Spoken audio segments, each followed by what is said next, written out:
Hello. Okay, so today I'm going to try something different and talk as I draw.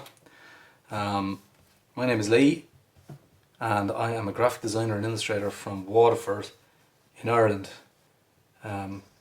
It's the oldest city in Ireland and it's based down in the southeast. This is definitely going to be harder for me to draw and talk, but I thought I'd give it a go. So I'm going to keep the drawing relatively simple. It's not what it looks like at the moment, but yeah, so I have the microphone attached up here. Just that I try this and see how this works out. If you like it, let me know in the comments. Maybe I'll talk more in future artworks. But the whole point of this exercise or challenge that I came up with just for myself really is, firstly I suppose, to see what I can do in 10 minutes without any reference at all, drawing wise. And showing really, I suppose, how important reference is in drawing. That if you don't have any reference, that you're working on your imagination. Your imagination is never really perfect. So, and it's always, of course, great to be able to look and reference off a real object, place, etc. Like in this instance now, I'm drawing a snake. I'm kind of taking inspiration from the colour that I'm using as well here, but this is turning into a snake. I'm just going to maybe do another snake body coming in, so we'll do maybe a pattern going across the whole page. Yeah, I think that'll work. The thing about these markers, they're cheap, but I like the fact that we're cheap and you get loads of them. Tongfushop, they're called. They're not great on this paper. They soak up way too much and leave a lot of streaks, so I suppose more of a glossier paper or a Bristol board maybe might be better.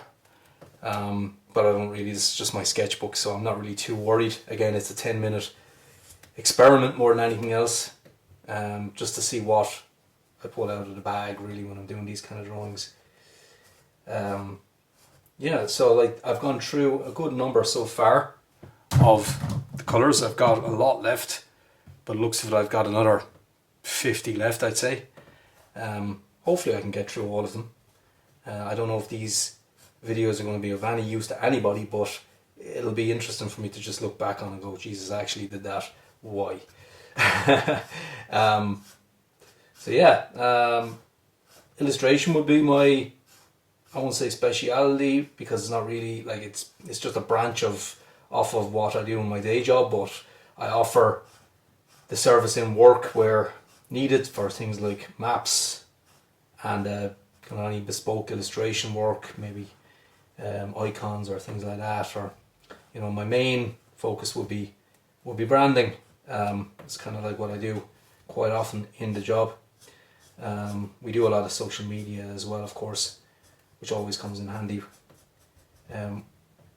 But it's illustration that is what I do every single day, regardless of the job. So, you know, it's just, when I say illustration, it's really just sketching, doing stuff like this, keep the mind ticking over, and it's fun. You know, I suppose any artist, drawer, or anyone who likes doodling will say the same thing. You're not just doing it for likes or anything like that. It's genuinely enjoyable, and it's nice to record the process, because I often then go back and just look over what I did and go, oh, that was actually a lot better than I thought it was. I think as artists and designers and things like that, when you finish a project and you think, Jesus, that was crap, or I could have done better, or I wish I had more time, or you finished it and you were like 95% happy with it, or maybe someone said, oh, it wasn't great, and you kind of went, oh, okay, yeah, or even if there was a little issue with it. Then you look back over it then a few years later, or even a couple of months later, and you go, geez, it was actually a lot better than I remember. Of course, there's going to be projects where you're going to look and go, geez, that was crap, full stop. We all have those ones, and to be honest with you, a lot of those, they never see the light of day. It's ones that go to the client and job done. We won't be showcasing this one, you know. But art is of course subjective, as we all know, and design as well, so not everyone's going to like what you do. Like this, what I'm doing here is not anywhere near what I would consider best work by any, from sketch point of view even, of course.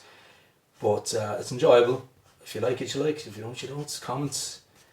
It's all good. It's all functional. That's the whole point. Yeah, I'm doing it because really just to see what I can pull out of the half and 10 minutes, and to show how important reference is. Also, I suppose with the advent of AI, we're all terrified of it, and rightly so. I think there is a lot of question marks over it. It has its uses, obviously. It has its places, and it has its time-saving methods as well. I mean, the generative fill in Photoshop is fantastic when you're in a rush and you just need to fill in a texture from one side of the canvas to the other, and you can do it in seconds when it would have took you maybe a couple of minutes or more, you know. So that's where generative fill really works. But generating complete artworks from scratch, that could be taking inspiration or taking actual physical copyrighted work from someone, is where the massive question mark lies, and ownership and all that kind of stuff. So interesting times ahead. I really don't know what it's going to go, but hopefully they'll put some sort of policing on it, and that's why I think traditional art is really going to, I think that's going to even get better. That's my prediction, is that drawing on paper is going to be valued a lot more. So yeah, drawing in Procreate and drawing in the Wacom and all that kind of stuff into digital is fantastic. But to really sort of solidify that it's not AI as well, if you're anyway worried, you know, it would be to do it traditionally. And that's where I can see like a lot of artists coming onto social media, and I actually see it coming up my feed as well. People doing painting, showing off their paintings, showing off their work like that. That's traditional based, and yeah, it looks great. So I'm positive. When it first came out, I was extremely negative. I was like, this is going to F up everything for anyone who actually does some really detailed work. And I mean, I must say, if I was an artist that did those kind of hyper realistic visuals, like let's just say that kind of car art, or just really hyper realistic stuff, and then you can just put a prompt in and get something very similar, I'd be very annoyed, because you're really just gonna have to fight for your profession there, I think, in that respect. Even logos, I think, are relatively okay and safe for the time being. I have seen in Illustrator the generative kind of fill and the logo creation kind of thing and all that, and icon creation, but you need a human to be able to decipher what works best for a company, and get their brand values and ethos across properly. I don't think a computer can do that just yet. When it does, we're screwed. But okay, total rookie move. Forgot to empty my phone, ran out of memory just before I was about to finish. So here's the finished piece. A little bit shorter today, 8 minutes or so.